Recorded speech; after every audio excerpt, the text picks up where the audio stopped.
Alléluia.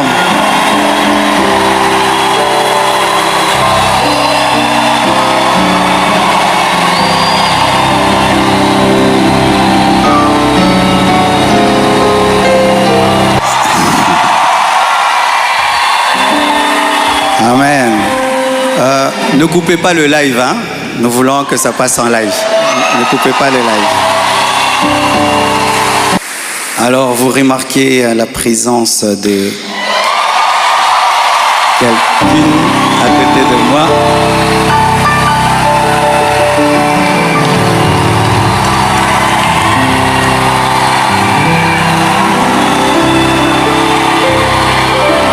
Amen. Est-ce que je peux maintenant parler? Amen. Alors, beaucoup de gens posent la question, elle est d'où, elle est d'où, elle est qui? Même des gens me posent la question, même sur ses cheveux. Est-ce que ce sont ses vrais cheveux? Mais les Congolais, nous sommes graves, hein? Même les cheveux de quelqu'un, vous suivez.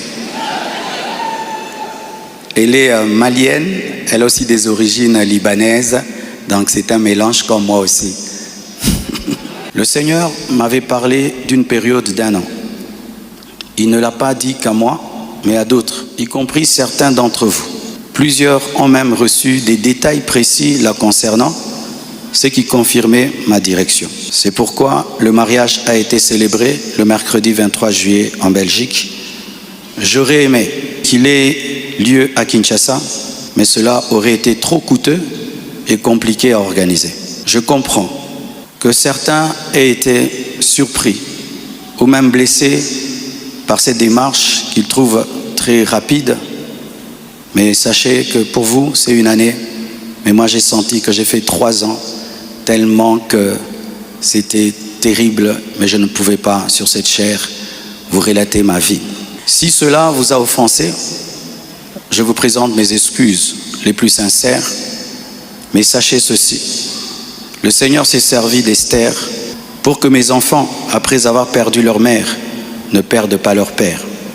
Pour que la compassion ait toujours un pasteur debout. Je l'aime profondément. Elle n'est pas venue pour effacer la mémoire de Maman Blanche, mais pour continuer l'œuvre, comme Élisée après Élie, avec humilité et soumission à Dieu. Priez pour elle, elle est étrangère, c'est sa première fois d'être au Congo. Elle a eu le baptême de 4 heures du temps d'embouteillage.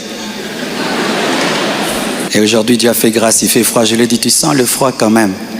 Elle a dit, mais c'est climatisé. Je dis, non, c'est le vent. Priez pour elle, portez-la dans vos cœurs, comme vous m'avez toujours porté dans les vôtres. Demeurez en paix et continuez à prier pour nous, pour toutes ces certaines choses que vous entendez. Je vais clarifier ça progressivement, avec le temps de Dieu, dans l'amour, dans le pardon, et dans la sagesse, sans rancune. Et merci de tout cœur et que Dieu vous bénisse abondamment pour votre soutien. Vous avez prouvé au monde que vous êtes une église mature. Vous avez prouvé au monde que vous êtes une église enracinée. Vous avez prouvé au monde que votre foi est fondée sur Jésus. Vous avez prouvé au monde que vous êtes une église 4x4, une armée de Dieu. Des fois, j'ai dit à Dieu, tu as beaucoup de serviteurs, pourquoi tout ça c'est moi? Il y a beaucoup d'églises au Congo, pourquoi la compassion, la pluie, les écrans qui tombent sur les gens? Mais nous avons une grande destinée. Un jour, nous comprendrons pourquoi tout ça.